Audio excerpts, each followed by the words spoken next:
दुनिया में लाखों का मेला जुड़ा, हंसा जब जब उड़ा तो अकेला उड़ा। अकेले जाओगे, केवल अकेले, ना हाथ होंगे ना पैर होंगे तुम्हारे साथ, औरों की तो बात जाने दो। इतने प्यार करने वाले एक सेकंड बर्दाश्त नहीं कर पाते, एक सेकंड बर्दाश्त नहीं कर पाते चिंतित होना, एक सेकंड। नाम जप करते हुए कोई भी कार्य करोगे महामंगल में होगा। मरने के लिए हमारी तैयारी क्या है? जीने के लिए तो सब तैयारी कर रहे हो, पर जियोगे कहां? मरना तो पड़ेगा, मृत्यु लोक में हो, तो मरने की तैयारी कौन कर रहा है? प्रभु की शरण ले लेना जीवन का एकमात्र कर्तव्य कर्म है। देखो, कई बार हमने आपको बताया, भारत सरकार आपको अगर भेजती है विदेश, तो आप अगर वहां शर्त रखते हैं कि हमें वहां मकान मिलना चाहिए, हमें ये सुविधा मिलनी चाहिए, पास सरकार है, पास कर दे, जाओ काम करके आओ। हमारा क्या काम? तुम हमारे स्वरूप को पहचान करके या अपने स्वरूप को पहचान करके जीवन मुक्त हो जाओ। जाओ मृत्यु लोक में। क्या चाहिए? दुल्हन चाहिए, लड़का बच्चा चाहिए, मकान चाहिए, सब व्यवस्था चाहिए, ठीक, जाओ, दिया। आए किस लिए हो? सरकारी काम से आए हो। साधन धाम मोक्ष कर द्वारा, पाई न जे परलोक संहारा। आप काहे के लिए आए हो? साधना करके भगवत प्राप्ति करने के लिए। सब मनुष्य शरीरधारी ये सुविधाएं आपको काहे के मिले? भगवत सेवा के लिए। नाथ सकल संपदा तुम्हारी, और हमारे जो मिली है वो आपकी सेवा के लिए। मैं सेवक समेत सुत नारी। बढ़िया भगवत प्राप्ति का उपाय है। आप नहीं रह सकते थे अकेले, इसलिए भगवान ने आपको परिवार की सुविधा दे दी, मकान दे दिया, व्यवस्था कर दी। अब आपने ये कर्तव्य भूल करके उसी को केवल कर्तव्य मान लिया, उसी को अपना मान लिया कि मैं इनका स्वामी हूं, ये मेरे बच्चे, मेरी पत्नी, मेरा परिवार, मेरी संपत्ति दी है सरकार ने। अब आप विदेश जब भारत सरकार के द्वारा भेजे गए थे, 40 साल 50 साल जो भी कार्य दिया गया, आप वापस आए, पूछा गया आपसे, जो आप सरकारी काम से गए थे वो काम किया नहीं? बच्चे पैदा किए, उनको पढ़ाना लिखाना, ब्याह बर, वो सब इतने काम थे, तो काम, तो आपको जानते हो क्या किया जाएगा? जेल में डाल दिया जाएगा। इसको दंड दो, क्योंकि जितनी भोग सामग्री सरकार ने दी थी वो अपने काम कराने के लिए दी थी, और इसने सरकारी काम कुछ नहीं किया, इसलिए दंड का अपराधी है, उसको दंड दिया जाए। यह अपराधी, इसको दंड का, ऐसे ही हमको दंड मिलेगा। साधन धाम मोक्ष कर द्वारा, पाई न जे परलोक सम, सो परत्र दुख पावई। परिणाम सिर धुनि धुनि पछताए, काल ही कर्म ईश्वर मिथ्या दोष लगाए। क्यों? क्योंकि जो ही तुम्हारा मृत्यु का समय आएगा, हर सरकारी सुविधा छीन ली जाएगी, तुम्हारा शरीर छीन लिया जाएगा, शरीर संबंधी छीन लिए जाएंगे, जितनी धन संपत्ति यश नाम सब हटा दिया जाएगा। अब बचे आप अकेले। कहां गए? सरकार के सामने। जिस काम के लिए भेजा गया था वो काम किया, अब आपके पास कुछ है नहीं, क्योंकि सब सरकारी छीन गया। अब चलो सजा के अधिकारी तुम बनो, सजा भोगो, क्योंकि जिस काम के लिए गए थे वो तुमने काम बिल्कुल ठीक समझो। ऐसे ही हमें भगवान ने भेजा है, हर सुविधा हमें मिली है भगवत आराधना के लिए, भजन के लिए। प्रहलाद जी कह रहे इस मनुष्य जन्म में भगवान श्री हरि की शरण ले लेना ही परम कर्तव्य है। सावै पुंसाम परो धर्मो यतो भक्ति अधोक्षजे। परम धर्म क्या है? अच्युत भगवान श्री कृष्ण के चरणारविंद की अविरल भक्ति, अबाध भक्ति। अब आपको समझ में नहीं आ रहा?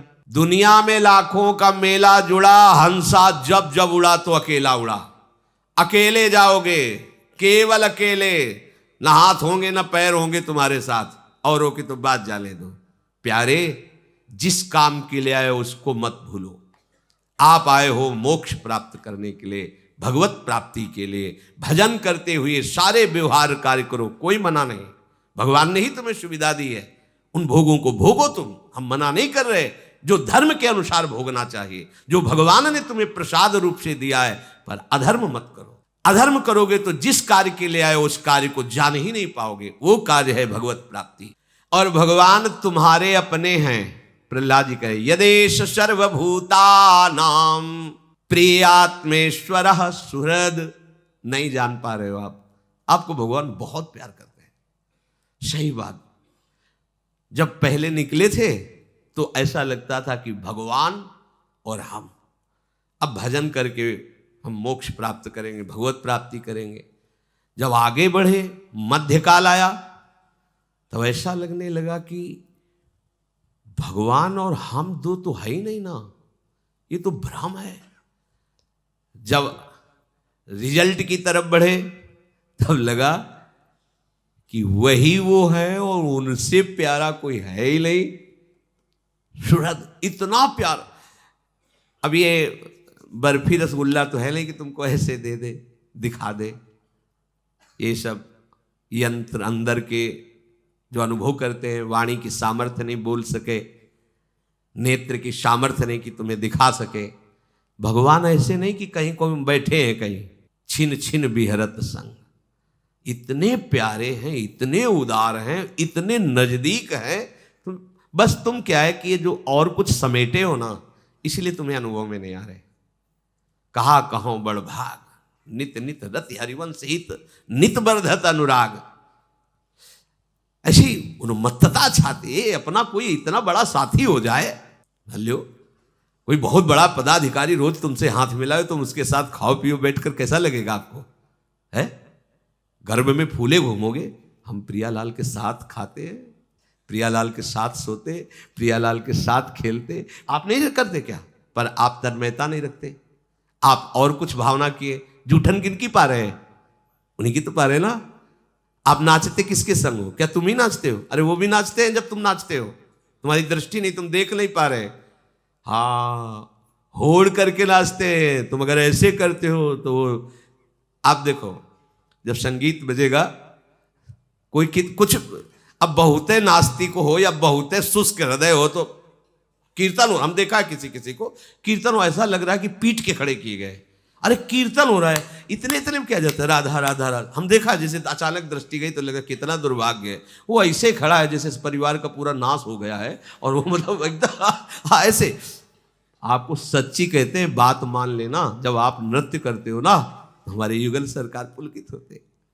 वो तुमसे कम, हाँ, उन्हीं की इच्छा से तुम्हारे अंदर आनंद आ रहा, वो आनंद सब उमग के आ जाते हैं, नाचने लगते हैं। वो दृष्टि आएगी, हरिवंश कृपा से आएगी, नाम से आएगी। इतने प्यारे हैं, तुम्हें कैसे बताएं वो वाणी का। जब कभी कोई बात आती है, जरा सा हम परेशान होते हैं ना, जरा सा परेशान होते हैं, तो जैसे बच्चा अपना परेशान हो तो माँ कैसे दुलार करती है, तुम्हें पता है? बैठाल के अपने हाथ फेरती है, दुलार करती। तुम क्यों चिंता करते हो, हम है ना। नाच पड़ते हैं। अरे जब कभी ऐसी बात तो लगता है इतना एकांत में जैसे कभी कि लाल, तब ऐसे दुलार मिलता है। तुम क्यों चिंता करते हो, मैं हूं ना। एकदम मस्ती आ जाती हो, नाच पड़ते हैं। या कितने कृपालु लाडली लाल। हम आपको कैसे बताएं? इस मनुष्य जन्म का एकमात्र परम कर्तव्य भगवान की शरण हो जाना। कहां है भगवान? ऐसे दोस्त हैं तुम्हें, फिर वही बस लड़खड़ा जाते कि अब कैसे बताएं। कल शाम की बात कर, नहा के स्नान करके और बैठे, जरा जैसे बच्चे कभी है तो कभी चर्चा ऐसे शरणागति की जरा सी बात आई, जरा सा ऐसे बस वो, अब वाणी की सामर्थ्य तुम्हें बताए।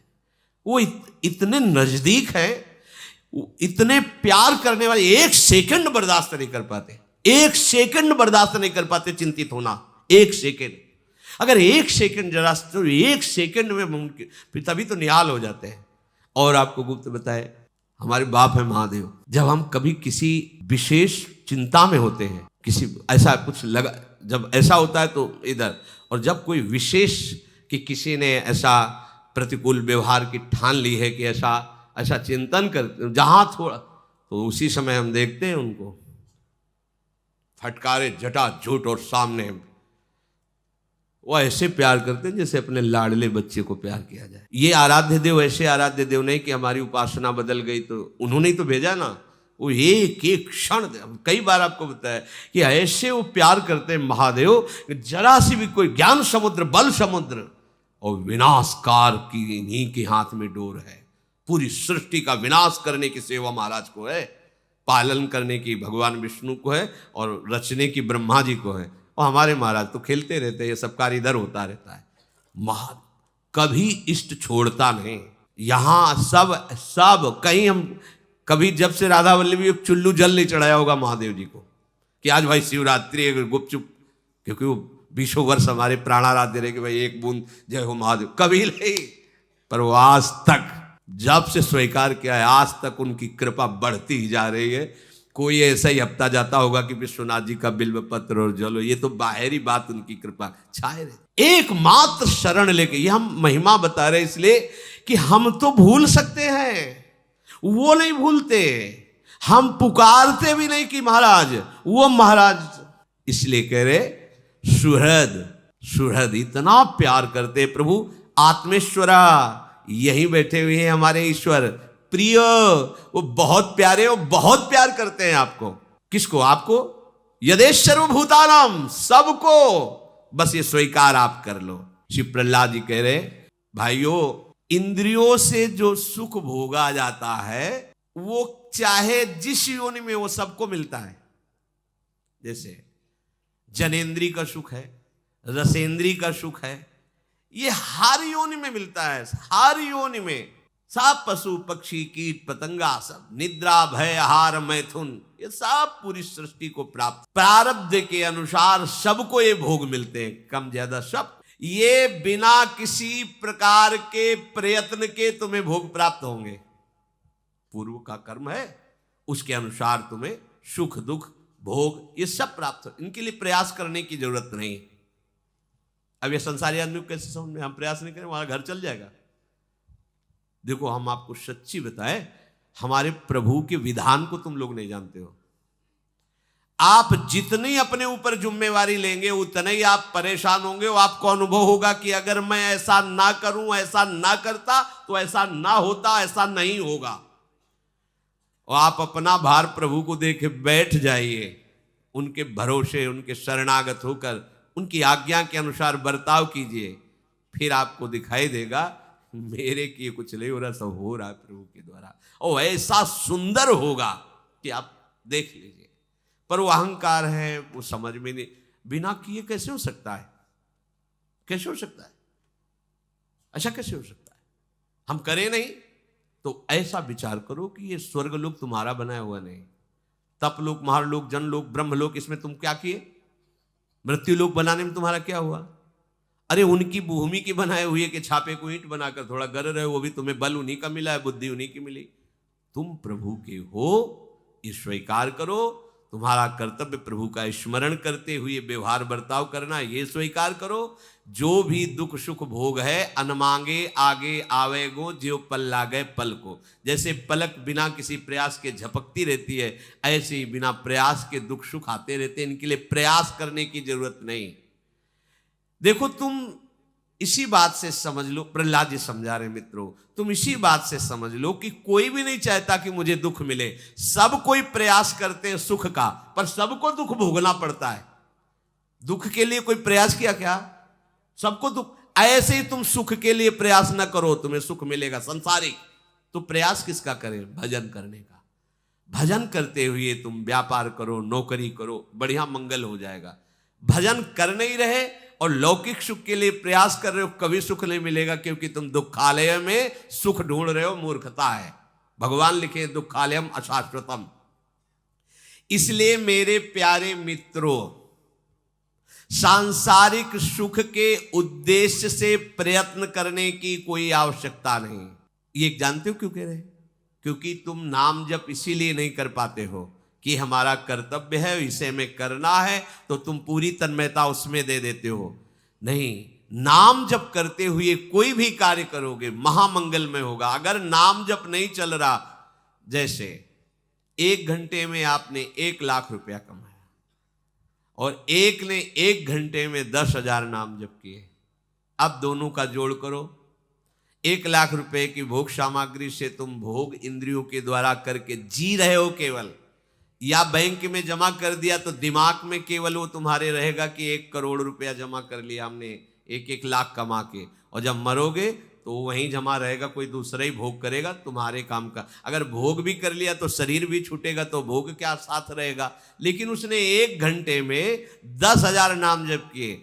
अब ये चाहे जिस युग में, चाहे जिस कल्प में, चाहे जिस लोक में जाए, ये नाम उसको आदर दिलाएगा और ये नाम उसकी पूजा करवाए। किसी भी लोक में जाए, नाम जप का सम्मान होता है, आदर मिलता है, उसकी संपत्ति कभी नष्ट नहीं हो सकती, और इस लोक में उसे संपूर्ण सुखों की प्राप्ति होती। यही हम नहीं कह रहे, आचार्य चरण कह रहे, यही परलोक, इह परलोक सकल सुख पावत, मेरी सो भैया कृष्ण गुण संचु। तुम्हें हमारी कसम है, बात मान लो, तुम्हें इस लोक में भरपूर सुख मिलेगा, परलोक में भी परमानंद। तुम कृष्ण का नाम जप करो, कृष्ण के गुणों का गायन करो, क्योंकि ये जो दुख सुख स्वयं मिलने वाला है, इसके लिए तुम परिश्रम करके भगवत विस्मरण करके आयु नष्ट कर रहे हो। ये बहुत बड़ी हानि है, इसकी पूर्ति नहीं हो सकती। जो इसमें उलझ जाता है वो भगवान का भजन कर ही नहीं पाता। देखो आप लोग, ऐसी माया है कि भगवान की याद ही नहीं आने देती।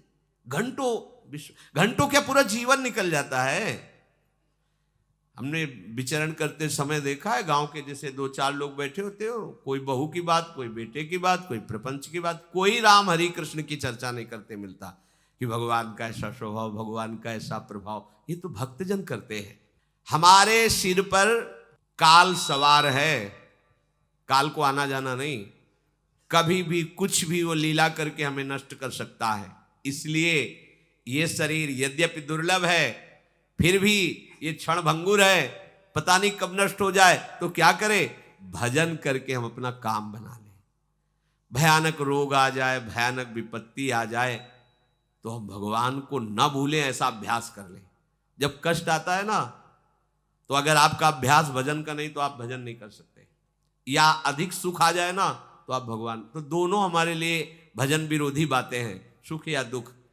ऐसा अभ्यास करो कि अच्छे से अच्छी अनुकूलता आने पर भजन न छूटे और प्रतिकूलता आने पर भजन न छूटे।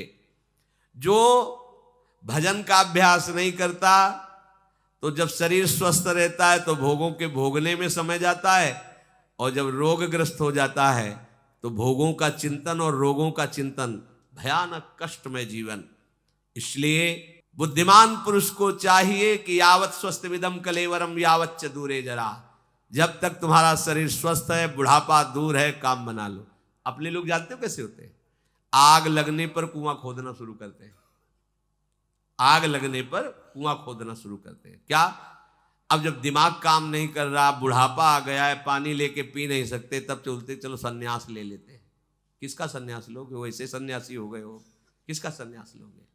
नारी मुई घर संपत्ति नासी, मूड मुड़ाए भय सन्यासी। तो भाव ना हो तो भी हो गए सन्यासी, अब क्या है? वास्तविक बात है, जब तुम्हारी इंद्रियां स्वस्थ हैं तब तुम धर्म पूर्वक चलते हुए भजन करो। नहीं, जब रोगग्रस्त बुढ़ापाग्रस्त हो जाओगे, ये सब केवल, फिर वो केवल बाहरी वेशभूषा होती, भजन नहीं होता। हमने देखा है जो गृहस्थी से सन्यासी हुए, वो कोई बहुत है जो पहला अभ्यास किए रहा वही, नहीं तो जहां बैठे तो वही बातें संसार की होती है। देखा है, हमने देखा है।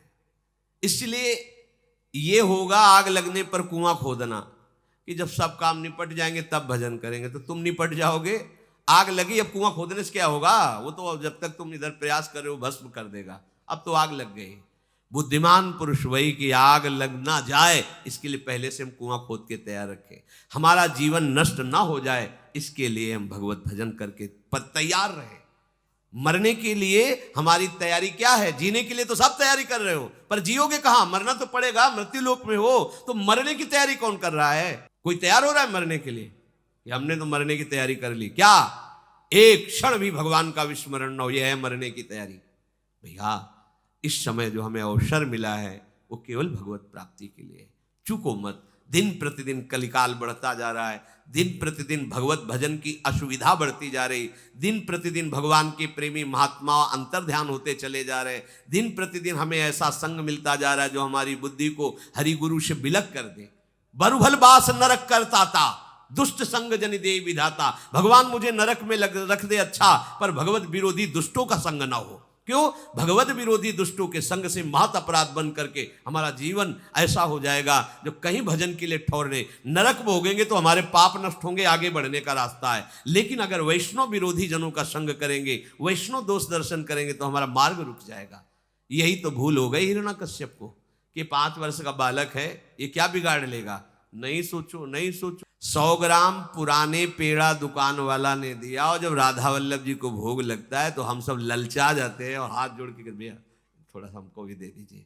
वो मीठा नहीं, अब वो पेड़ा नहीं है, वो जब ऐसे इतना देते ना तो हृदय प्रसन्न, हमारे प्रीतम का उच्छिष्ट है। क्यों? अभी तो दुकान में रखा था, अभी अभी की बात है, दुकान में था आधा घंटा पहले। तुम उसको दुकान वाला पेड़ आप समझते हो? श्री जी का प्रसाद है, अपराध लगेगा। और ये जो बच्चे हैं भगवान को समर्पित संपूर्णतया, तुम इनको बच्चा समझते हो? 100 ग्राम जड़ पेड़ा, जड़ पदार्थ प्रभु को समर्पित हो गया तो प्रसाद हो गया। और ये चैतन्य घन प्रभु को समर्पित हो गए, नहीं जानते कौन भगवान है, नहीं जानते कौन श्री जी है। कृपा की हवा आई और हम भी बराग लेंगे, हम भी भजन करेंगे। आज के बच्चों का उत्साह क्या होता है? हम भी संसार के वो सब कार्य करेंगे, वो दृश्य देखेंगे जो और लोग देखते हैं। और ये भाग्यवान, हम भी वैराग्य लेंगे, हम भी मूड मुड़ाकर रज लगाकर भजन करें। इतने से ही भगवान प्रसन्न हो जाते हैं। वो देख रहे हैं ना, मेरी तरफ चल। इनको या कोई भी जीव उनकी अवस्था पर मत जाओ। 16 वर्ष के सुखदेव जी, सहस्त्रों वर्ष के बड़े बड़े ब्रह्म ऋषि सब खड़े हो गए, श्री कृष्ण अनुराग में छके हुए। ये समर आज शालिग्राम की श्री विग्रह को विराजमान करो या 10,000 वर्ष पहले का, कोई अंतर होगा क्या?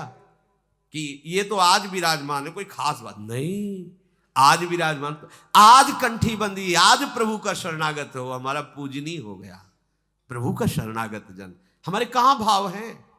कैसे भाव से हम विचर रहे हैं? सावधान, ये मनुष्य जीवन केवल भगवत प्राप्ति के लिए, परम कल्याण के लिए है। हमारा जीवन जैसे जाएगा अंत में वही चिंतन होगा, वही हमारी गति बनेगी। ये ध्यान में रखते हुए हर समय हम अपना जीवन भगवत परायण तद्भाव भाविता, भगवान के भाव से ही भावित रहे, परम मंगल हो। शेष चर्चा आगे श्री राधा।